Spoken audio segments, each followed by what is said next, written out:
नमस्कार दोस्तों। सबसे पहले तो आप सभी का बहुत बहुत स्वागत करती हूँ मेरे इस नए यूट्यूब चैनल पर, जहाँ पर हम नई चीज़ें सीखते हैं लॉ ऑफ अट्रैक्शन के बारे में। तो आज का जो मेरा बहुत ही प्यारा टॉपिक है वो है ऊर्जा से रिलेटेड। देखिए, सबसे इम्पोर्टेंट चीज़ है लॉ ऑफ अट्रैक्शन को जानना, लेकिन लॉ ऑफ अट्रैक्शन को कैसे समझ सकते हैं? अब लॉ ऑफ अट्रैक्शन को अगर आपको सीखना है अच्छे से, तो आप सबसे पहली चीज़ तो ये जान लीजिए कि उसका जो एंड ऑफ द पॉइंट है ना, जहाँ से आप स्टार्टिंग करेंगे, वो है ऊर्जा। एनर्जी ही वही एक चीज़ है जिसको जानना और समझना बहुत ज़्यादा इम्पोर्टेंट है हमारे लिए, जो भी लॉ ऑफ अट्रैक्शन सीखना चाहते हैं। क्योंकि देखिए, आपको ये चीज़ समझनी होगी कि आप एक मैग्नेट है, आप एक ऊर्जा है। आप कुछ भी अचीव कर सकते हैं अपनी लाइफ में, लेकिन उसके लिए आपको पहले ये समझना होगा कि आप खुद एक ऊर्जा है और ऊर्जा के लिए सब कुछ इजी है। बिकॉज ऑफ जो ऊर्जा होती है वो कभी भी ना तो नष्ट की जा सकती है, ना ही उसे बनाया जा सकता है। वो हमेशा थी, हमेशा है और हमेशा रहेगी। इसके बारे में अगर आप अच्छे से डिटेल्स लेंगे तो आपको पता चलेगा कि देखिए, बिजली वगैरह होती है, उसमें भी ऊर्जा होती है। एक इंसान के अंदर भी ऊर्जा होती है। आपको ये मालूम है कि सबसे पहले हमारा एक ब्रह्मांड बना हुआ है। ब्रह्मांड के अंदर है हमारी आकाश गंगा।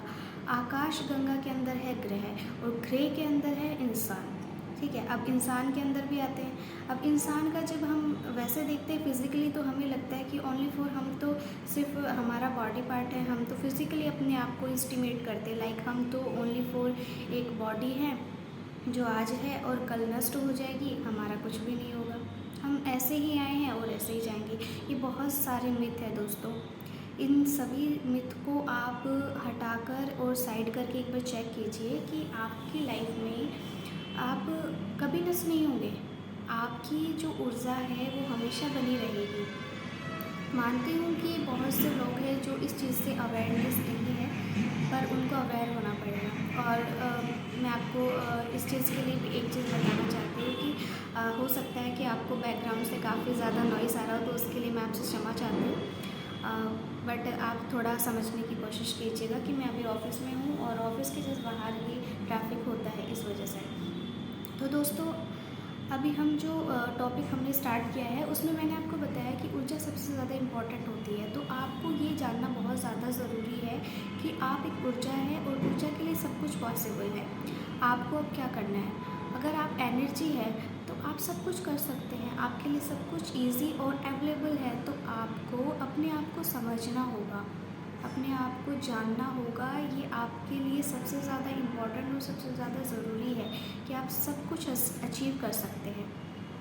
आपको पता है, देखिए, शायद आपने भागवत गीता पढ़ी होगी, लेकिन भागवत गीता में एक जो मैंने जहाँ तक जाना है भागवत गीता को, तो उसमें अगर मैं आपको बताऊँ तो सबसे इम्पॉर्टेंट चीज़ ये है, उसको अगर एक साल में समझा जाए तो उसका सबसे इम्पॉर्टेंट चीज़ पता है क्या है? उसका सबसे इम्पॉर्टेंट चीज़ है कि अगर आपने मान लिया ना कि आप युद्ध जीत जाओगे, तो आप युद्ध जीत जाओगे। और अगर आपने ये मान लिया है कि आप युद्ध हार जाओगे, तो आप ऑलरेडी हार चुके हो मेरे दोस्तों। तो आपको सबसे ज़रूरी ये जानना है कि आप एक एनर्जी है, एनर्जी का फ्लो हमेशा बना रहता है। तो आज का जो टॉपिक था वो यहीं तक था दोस्तों। तो अगर आपका कोई भी लॉ ऑफ अट्रैक्शन से रिलेटेड कोई भी अगर क्वेश्चन है तो आप मुझसे पुटअप कर सकते हैं। आप मुझे कमेंट करके बताइएगा, और अगला कमेंट यही होना चाहिए आपका कि मैं अगर आपको लॉ ऑफ अट्रैक्शन सिखा रही हूँ तो अगला टॉपिक मैं क्या लूँ।